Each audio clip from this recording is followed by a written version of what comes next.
Sometimes the most devastating punches are the ones you never see coming. Last Tuesday, Jayson Tatum delivered one of those punches to Anthony Davis, and the entire NBA world felt the impact. This isn't about basketball stats or playoff performances. This is about respect, reputation, and what happens when one superstar crosses a line that should never be crossed. Davis thought he was being clever, taking shots at an injured player during what he assumed was a friendly podcast conversation. He was wrong, dead wrong. What followed was a masterclass in how to publicly embarrass someone without raising your voice, without cursing, without breaking a sweat. Tatum's response was surgical, calculated, and absolutely brutal in its simplicity. But here's what makes this story fascinating. This beef has been years in the making.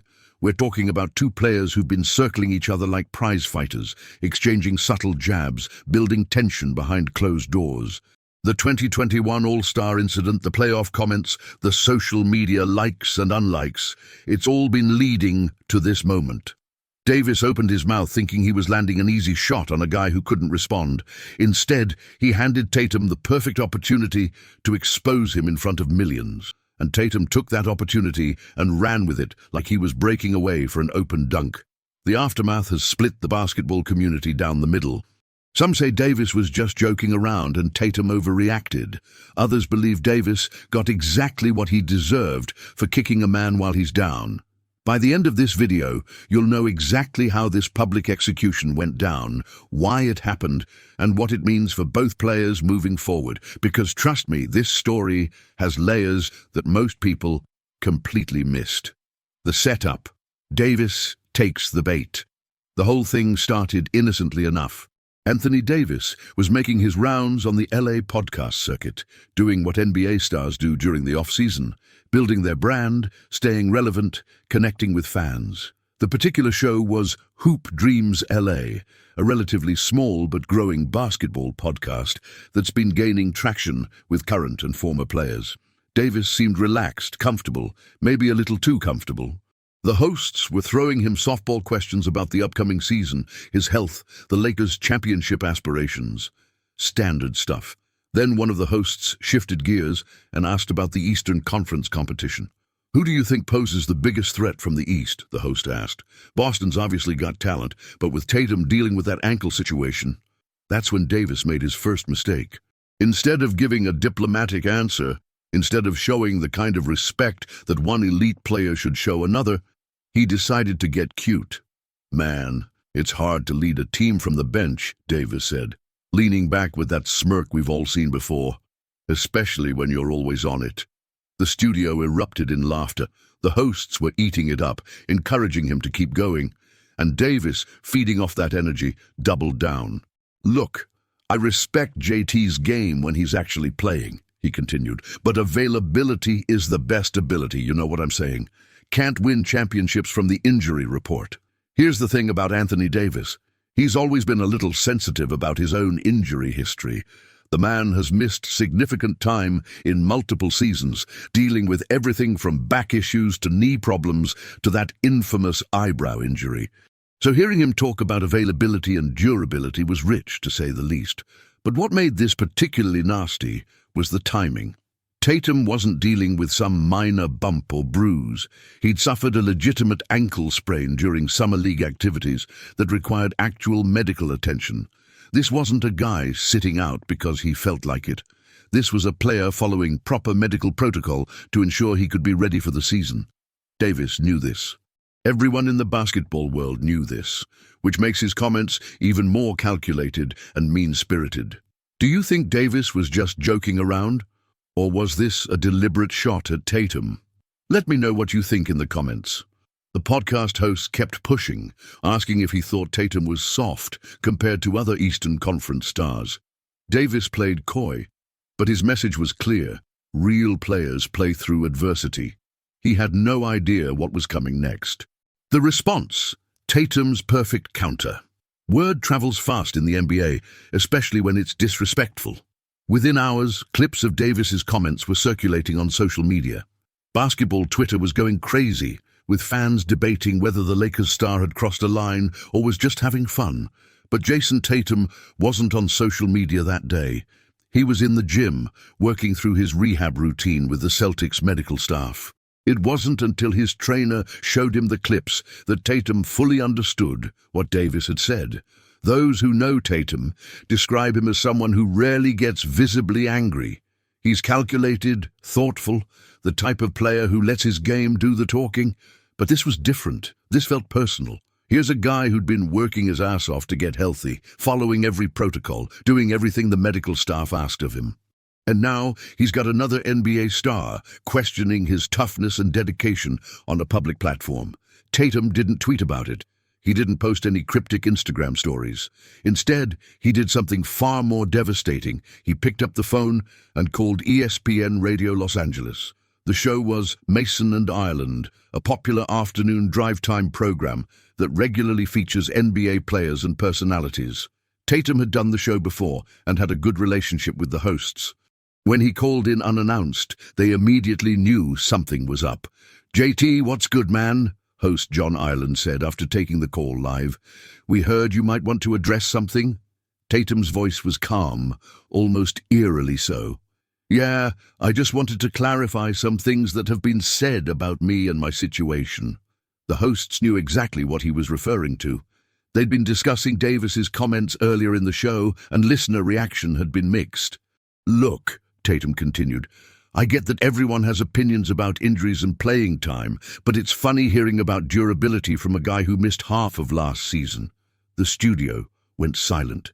This wasn't just a comeback. This was a surgical strike directly at Davis's biggest weakness. Tatum wasn't done. I mean, if we're talking about leadership from the bench, AD's got plenty of experience with that perspective. Adit, was Tatum's response justified, or did he take it too far? I want to hear your thoughts on this clapback. The beauty of Tatum's response wasn't just in what he said, but how he said it. No emotion, no anger, just cold, hard facts delivered with the precision of a championship shooter. The history behind the beef. To understand why this exchange hit so hard, you need to know that Davis and Tatum have been on a collision course for years. This wasn't some random beef that started with a podcast comment. This was the culmination of years of subtle tension and professional jealousy. It all started during the 2021 NBA All-Star Game. The game itself was largely meaningless, as All-Star games tend to be, but something happened during the fourth quarter that set the tone for everything that followed. With Team LeBron up by 30 points, several players started stat padding, trying to rack up impressive numbers for the highlight reels. Tatum, who was having a solid game but wasn't chasing numbers, made a comment to reporters afterward about certain players who seemed more interested in their individual stats than team basketball. He never mentioned names, but everyone knew he was talking about Davis, who had scored 16 points in the final quarter, despite the game being completely out of reach. Davis reportedly confronted Tatum about the comments after the game, leading to a heated exchange that had to be broken up by other players. Neither player spoke publicly about the incident, but word spread quickly through NBA circles. The tension continued to simmer over the following years. When the Celtics and Lakers played, there was always an extra edge to their individual matchups. Davis would often make exaggerated celebrations when he scored on Tatum. Tatum would respond by hunting Davis defensively, trying to expose him on switches. Social media became another battleground. Fans noticed that the players would rarely like or comment on each other's posts, even when celebrating mutual friends or acknowledging league-wide achievements. Small stuff, but in the NBA, respect is everything. The 2023 playoffs added another layer when Tatum's Celtics advanced further than Davis's Lakers. Despite dealing with his own injury issues, Tatum played through pain and led his team to the conference finals. Davis, meanwhile, was dealing with another injury setback that limited his effectiveness. Did you know about this backstory between these two players? How do you think their history influenced this recent exchange? Industry insiders had been predicting a public confrontation for months. The only question was when and how it would happen.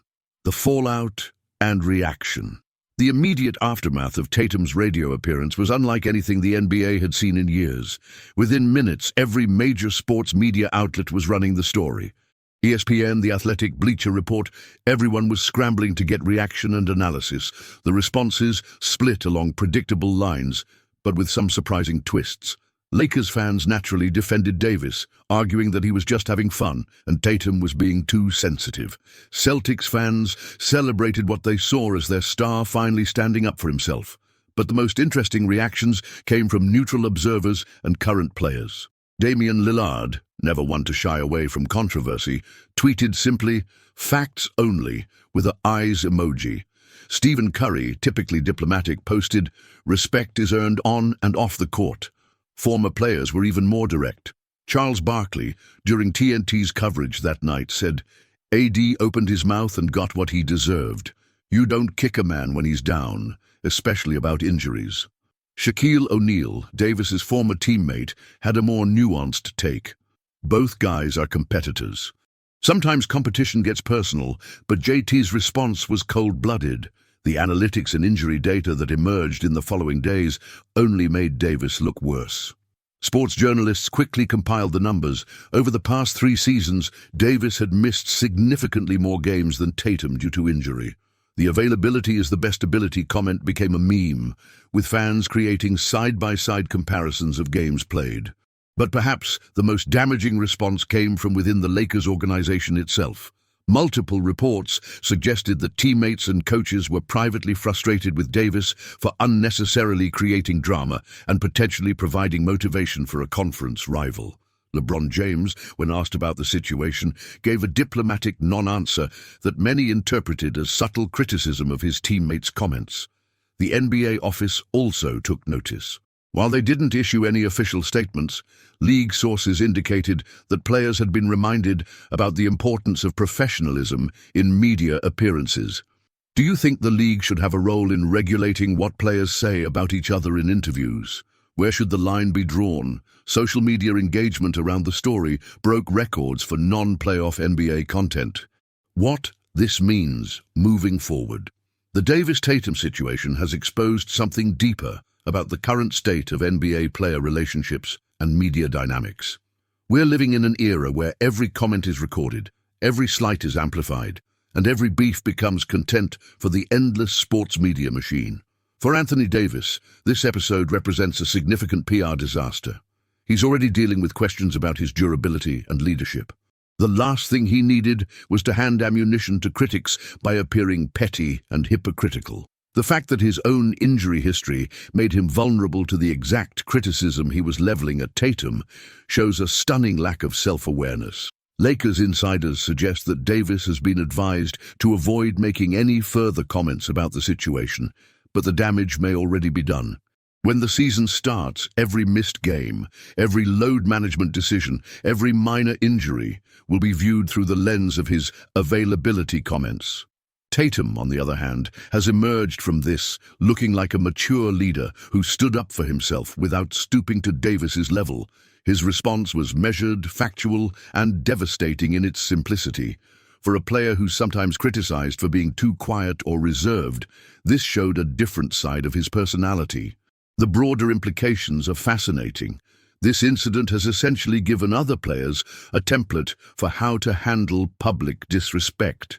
Stay calm, stick to facts, and let the truth do the damage. Player agents and PR representatives are already using this as a case study in crisis management.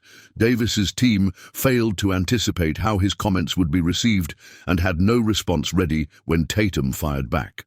Tatum's team, meanwhile, executed a perfect counter-narrative that painted their client as the victim who defended himself with class.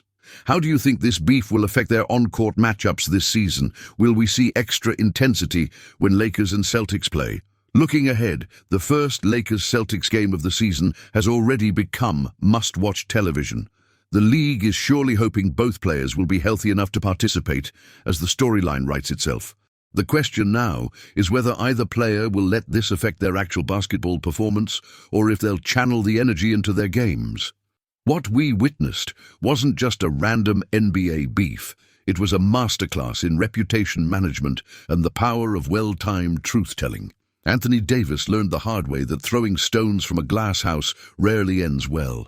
His attempt to diminish Tatum's injury situation backfired spectacularly when his own durability issues became the focal point of the story. Jayson Tatum, meanwhile, showed that sometimes the most devastating response is the simplest one. Just state the facts and let them speak for themselves. This incident will likely define how these two superstars interact for the rest of their careers. More importantly, it set a new standard for how NBA players handle public disrespect in the social media age. The next chapter of this story will be written on the basketball court. When these teams meet, we'll see if either player can back up their words with their performance. Who do you think won this exchange overall? And more importantly, who will have the last laugh when they face off this season? Drop your predictions below.